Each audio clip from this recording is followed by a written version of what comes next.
some priests went really underground. And some of them were really killed. Some of them were arrested. Some nuns were apprehended. I remember Sister Mariani Di Maranan. She was distributing leaflets. So they arrested her, and she was in prison for 6 months.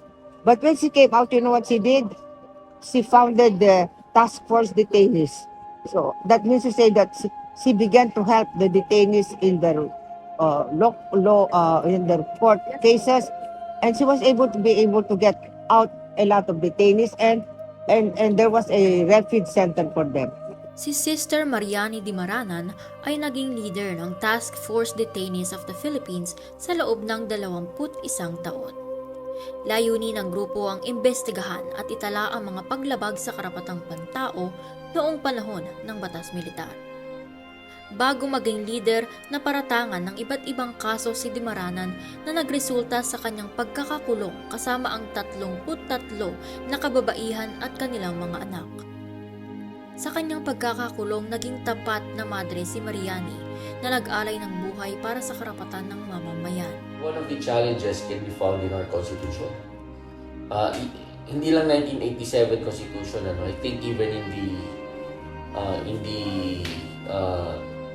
our older constitutions, 1973, 1935 Constitution, enshrined sa mga documents na yan, legal documents, there's going to be a separation of church and state. Meaning to say, the church should not meddle in the affairs of the government, and also the government should not interfere in the affairs of the church. Well, the church kasi meron siyang tatlong role, as priests and nuns are doing, meron tayong tinatawag na prophetic role, at meron tayong tinatawag na kingly role, at saka yung tinatawag nating priestly role. Yung na tayo binidyagan, meron tayong tatlong yan. We are priests, we are prophets and kings. Ano bang ibig sabihin ng priest? We offer sacrifices in terms of prayer and worship. Kaya andyan yung mga sacraments natin. Yung pangalawa naman, yung ating tinatawag na yung kingly mission. Ito naman yung we promote charity, and love for the poor, the least, the last, and the lost. Pero meron third role ang Kristiyano na sinasabuhay ng mga parit madre. Ito yung prophetic role. Ibig sabihin, we should not be stymied, we should not be quiet, and afraid in the face of mga social injustices in society. Subalit bilang kabayaran sa kanilang pakikibaka, hinarap nila ang mga banta na maaari silang ituring na komunista o rebelde, pati na rin ang mga panganib sa kanilang buhay, pangliligalig at pagkakadakip. Kaya naniniwala tayo na ang isang mabigat na epekto for the priests and nuns is to be willing to sacrifice themselves. Yan ang tinatawag na trade-off. As you speak for the truth, fight for what is just, and fair and equal, merong trade-off yan. Nasabi mo ano yung challenge. Ang trade-off niyan, you will be condemned by the status quo. You will be branded by the government as a communist, as a supporter of the rebels. Kaya you may be caught, you may be intimidated, you may be surveillance. There will be surveillance against you, and threats, especially from unknown forces, which includes government. Merong harassment ng mga police at military, and you can be jailed. So yun ang mga ginagawa ng mga madre at padre during the martial law. Natatakot din kami sa militar kasi pwede kaming barilin. So yun ang mga harassment na ginawa sa amin. But as I told you, meron talagang hinuli at talagang may mga pinatay na mga pare. So these were the challenges that we faced. Talagang you do not know if you go to Irali kung uuwi kang buhay. Sa anumang sektor ng lipunan, itinuturi na pagiging tiwali ang pagpapahayag laban sa pamamalakad ng gobyerno. Laganap ang ganitong paniniwala lalo na sa mga lider ng simbahan na namumuno sa kilusang nag-aaklas laban sa gobyerno. In theological circles, we were made aware that we have to work for justice and human rights. Okay? So this is what we face. But as I told you, not as an institution, because as an institution, the priests here were careful not to offend the government, because the government can do something drastic to close down the university. So it was the lesser evil for them to be quiet. 3 araw bago ang EDSA People Power Revolution, nanawagan ang Radyo Veritas sa publiko na pumunta sa Camp Aguinaldo para protektahan ang nooy Defense Minister Juan Ponce Enrile at dating AFP Vice Chief of Staff na si Fidel Ramos. Isa ito sa mga pangyayaring pinangunahan ng mga pari at madre na naghubog ng lakas ng loob sa pagmulat ng taong bayan na humantong sa EDSA. Even the lay people were inspired to also, alam mo kasi, to also fight, no? Kasi ang sabi nga nila, if cowardice is infectious, courage is also infectious. So pag may nakita kang gumawa ng isang courageous act, kahit na salita lang, na-i-inspire ka rin. And I believe that it's because of this, what the priests and nuns did. It contributed to the EDSA later on.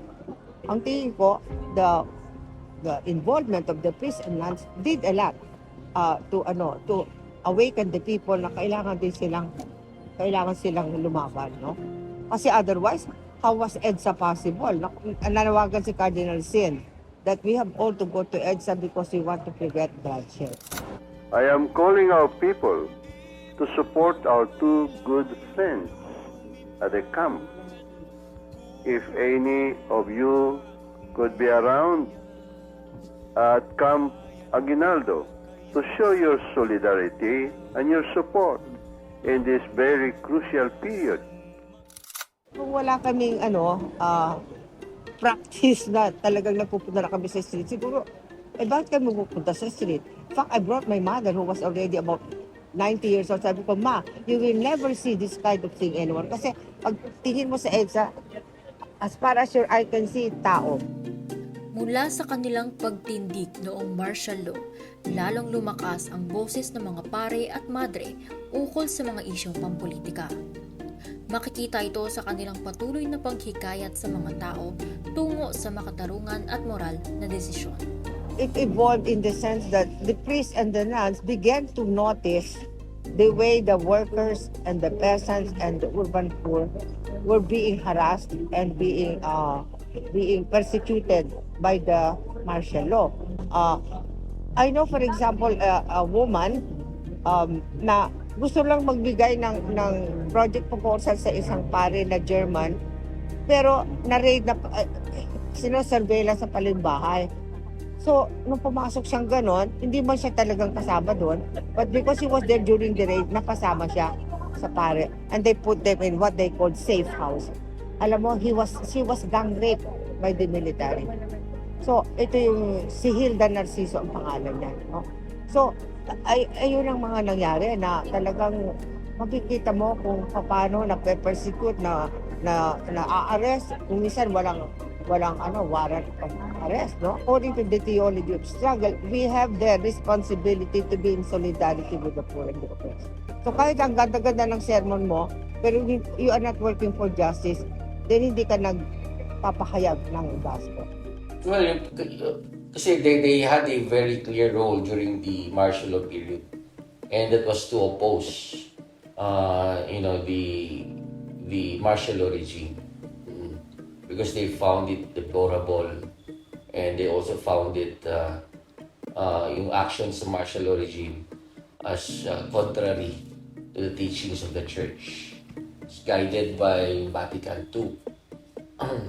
And then, so clearly naging sila, parang yung image nila was that willing silang labanan yung mga masasamang elemento sa gobyerno.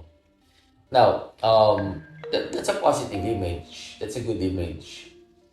O kumbaga man mataas yung appreciation ng mga Filipinos with regard to the not directly related to martial law, pero as to how the church sometimes criticizes the government for its wrongdoings.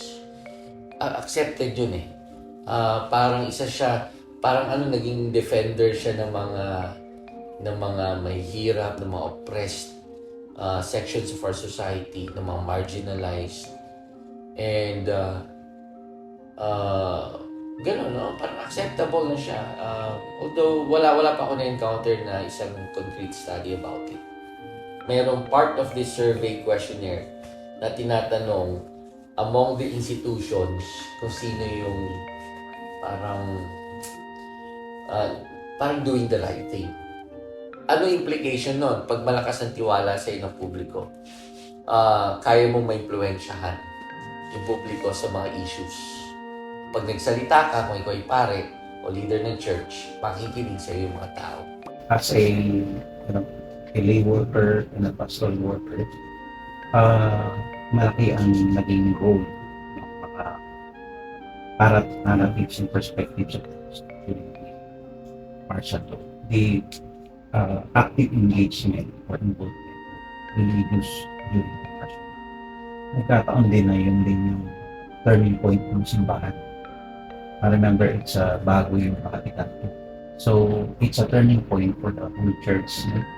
Even the engagement of the religious and the nuns, all the members of the Catholic Church, nagkaroon din ng turning point. Okay? In that context, talaga nag-interact yung turning point ng simbahan at yung matinding political oppression. So it's really a call to concretize our faith and the complex situation that hindi mo kailangan pamahimik ng church. Really speak, announce the good news, but denounce wrong teaching.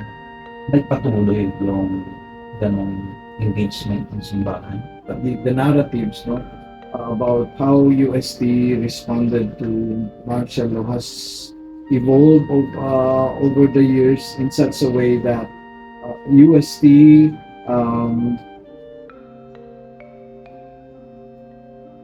is still known up to this day for its advocacy of peaceful means for dialogue and change, and peaceful means of struggle against injustice and violation. Important thing would be peaceful means. Dahil sa kanilang kontribusyon, patuloy na naipapahayag ang simbahan bilang isang instrumento sa pagpapalaganap ng pambansang kamalayan. Naipakita rito ang papel ng mga pare at madre sa pagsulong ng kalayaan at kung paano nagsilbing tagapaglingkod ang simbahan sa bayan, mamamayan at Diyos. Sa ilalim ng ikalawang artikulo at ika-6 na seksyon ng saligang batas, nakasaad ang paghihiwalay ng simbahan at estado na nagbabawal sa anumang interbensyon mula sa parehong panig. Gayunpaman, masasaksihan ang kanilang pagkakawang gawa sa ngalan ng pamumuhay ng mga Pilipino, magkaiba man ang prinsipyo. Maraming misconceptions. Sabi ko nga kanina, it has an exact definition. And it's the Supreme Court that guides us as to the exact meaning of the separation of church and state. Kung ano yung exact interpretation nun. Yung isa dyan, for example, bawal gamitin yung public funds doon sa religious activities. That's just one of the actions na under ng separation of church and state. Bagamat magkaiba ang pagpapatakbo ng simbahan at estado, kailangan sumunod ng estado sa mga batas na nagpapatibay sa kalayaan ng simbahan. Hindi lamang sila magkahiwalay sapagkat tungkulin ng simbahan na magbigay ng pagtanaw at kritisismo sa pamamalakad ng gobyerno.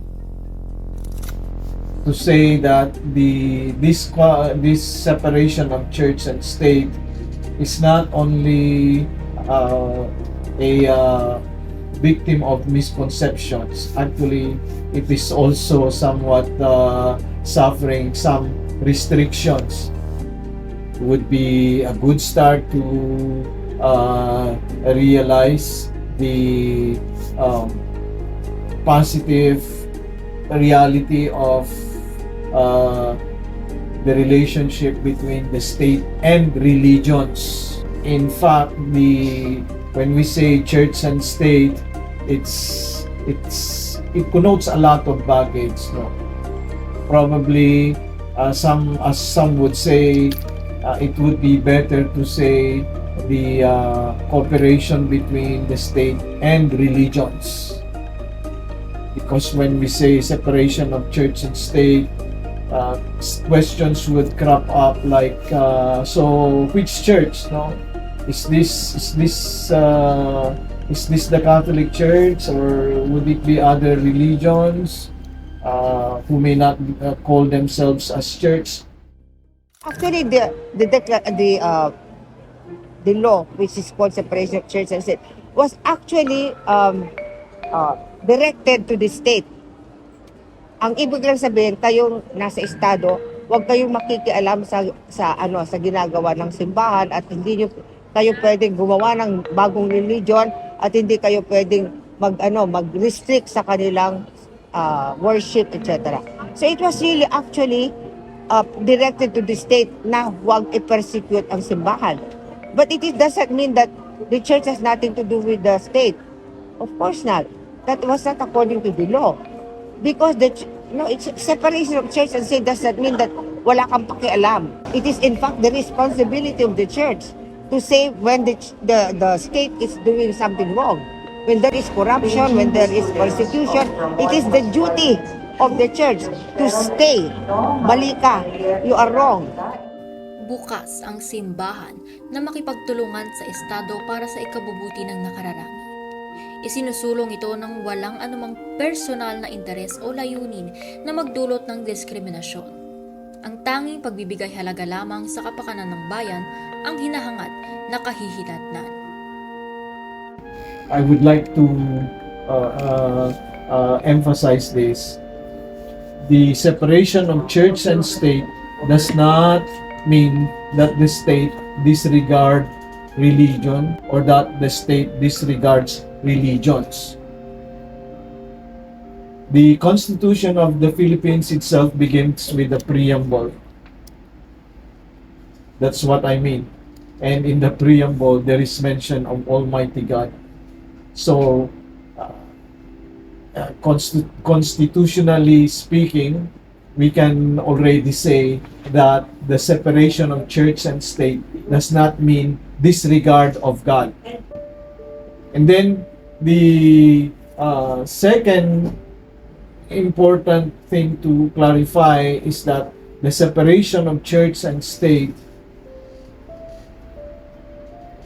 does not mean that there is a strict exclusivity, so that the state would say this is my domain, the church would say this is my domain. But in terms of beneficiaries, no? In terms of itong mga subjects, no? There is no separation from church and state because we address the same people, no? Ang tawag lang ng gobyerno, citizens. Ang tawag ng simbahan, faithfuls, no? We serve the same community, no? Sabi nga ni Pope Benedict, no? The government should take care of justice and the church should take care of charity, no? Yeah, ito sa Deus Caritas Est of Pope Benedict. The role of government is justice. What do you mean by that? Provide the basic needs of every citizen in order to realize their potentials, like education, housing, health, di ba? Jobs, no? Yan ang trabaho ng gobyerno. Justice. You give what is due. Hanggat mayroong advokasiyang patuloy na ipinaglalaban, mamumutawi ang kooperasyon ng dalawang panig. If the church finds a compelling reason to act and to preach against the practices of the negative, evil practices of the government, it would definitely do so. O hindi naman pipigilan kasi bagaman among the social forces, among the social institutions, ito lang yung may moral ascendancy. You cannot be a believer. We all know that those two realities would overlap. And that is why the state, this is the salient thing in that separation of church and state, which is formulated negatively. But you see, it means that the state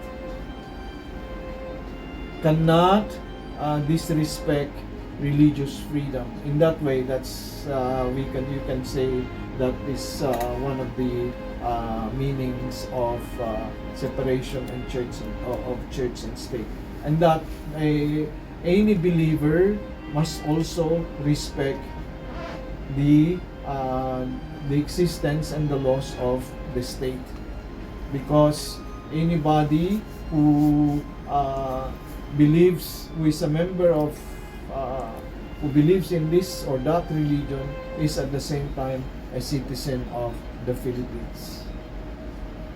What we would be, what the church and state separation would really mean is that the state must not overpower citizens, meaning in terms of the religious aspect, the state must respect religious freedom, and at the same time also, for the state, there is no such thing as official religion of the state.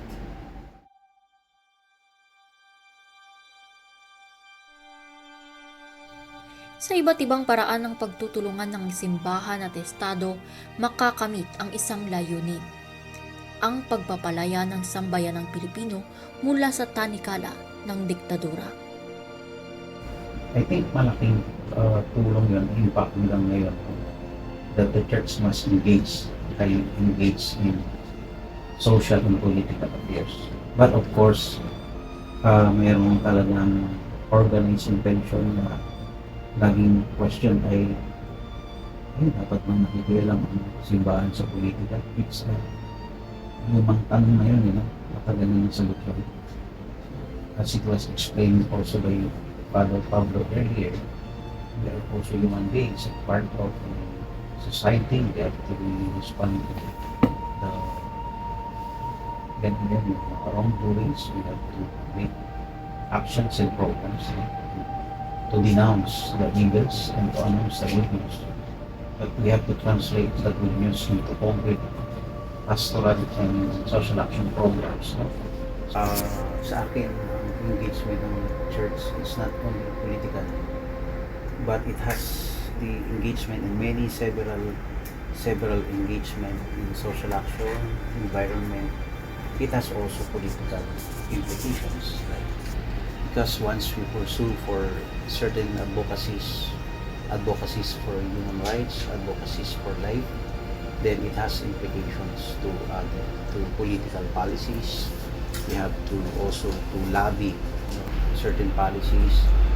Malaki ang gampanin ng simbahan sa pagbubuklod ng mga mamamayan tungo sa kaunlaran. Katulad ng estado, may sapat na kapangyarihan ng simbahan na mag-udyok ng mga tao, lalo na sa mga parokyano, na manindigan para sa kanilang karapatan. If the church does not speak out, injustice, violence, uncharitable actions in society, especially in government, then it is not the Church of Christ. Siya ay isang inutil na simbahan kapag hindi siya nagpapahayag ng katotohanan para lumaya tayo sa lahat ng mga problema at krisis at mga kasamaan sa buhay natin. But the church will always collaborate, always partner, complement the government, that like what we're doing, especially in Batas Manila, Radio Veritas, where I'm the one leading. We really complement with the government to address hunger and poverty and malnutrition. We partner with government to address income inequality and joblessness in our society. That's why there is critical collaboration between church and state up to now? The church has the moral duty to see to it that that things are being done correctly, and that if they see something that is wrong and it will affect the people, it is their moral responsibility to speak out. So the church has to continue because it's a permanent duty. It's not as if during martial law lang. No, that is a permanent duty of the church to have a moral judgment on the actuations of, especially of public officials, because they cannot allow them to do harm to their citizenry. That is the duty of the church. So, will they continue? Yes, they should continue. Sa bawat pagmamanipula ng katotohanan, hindi maipagkakaila ang malaking epekto nito sa bansa. Ang Catholic Bishops' Conference of the Philippines, isang dating bantayog na moralidad at etika, ay tila sumasabay na sa litanya ng National Task Force to End Local Communist Armed Conflict na may itinatagong mga alingawgaw ng red tagging na naging malupit sa litanya noong Batas Militar. Isang pangyayaring nagbubukas ng mga sugat na hindi pa lubos na nanghihilom ang pagkahalal ng anak ng dating diktador sa pagkapangulo. Sa gitna ng lahat ng ito, marapat na yakapin ang katotohanang patuloy na nag-aalay ng buhay ang mga pare at madre ng bansa para sa prinsipyong mga nakaangkla sa Katolisismo at hustisya. Bilang lingkod ng simbahan, naging haligi na rin sila ng nasyonalismo, nagbibigay inspirasyon at nagpapalalim ng pananampalataya upang lalong bumuti ang kalagayan ng bayan. Sa bawat pagkakataong maitaguyod ang mga katolikong prinsipyo, nagniningning ang alab ng damdaming nasyonalismong binubuo ng bawat boses ng Pilipino. Naway magbigay liwanag ang apoy na ito sa landas patungo sa isang maliwanag at mas makatarungang kinabukasan para sa ating bansa.